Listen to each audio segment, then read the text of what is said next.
Youngster cricket tournament उद्यापित पूजारीगुड़ा को हराई लडुगां दल विजयी।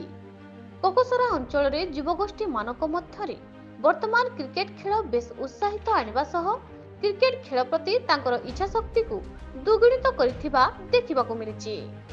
अंचलर विभिन्न गाँ मानकरे एभली क्रिकेट टूर्नामेंट चलुथुबा बेले सेहिपरि शुक्रवार दिन केन्दुगुड़ा ठारे Youngstar cricket tournament quarter final आरंभ हो जाइछि। ए खेल बड़ केन्दुगुड़ा एवं दलिपड़ा दल मध्यरे अनुष्ठित होइतिला।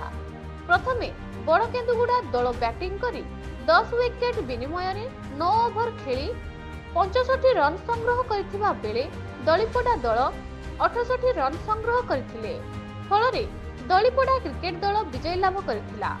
उक्त खेलरे मुख्य अतिथि अर्जुन भाटी मुख्य वक्ता भावे देवसिंह तांडी जोग देथिबा बेले सम्मानित अतिथि भावे रंजित खमारी प्रमुख जोगदे खेलाड़ी मानकु उत्साहित करबा सह पुरस्कार प्रदान करथिले। सुरेंद्र एवं रीना खेलटी को सुंदर भावरे परिचालना करथिबा बेले श्रीमंत खेलर धारा विवरणी प्रदान करथिले।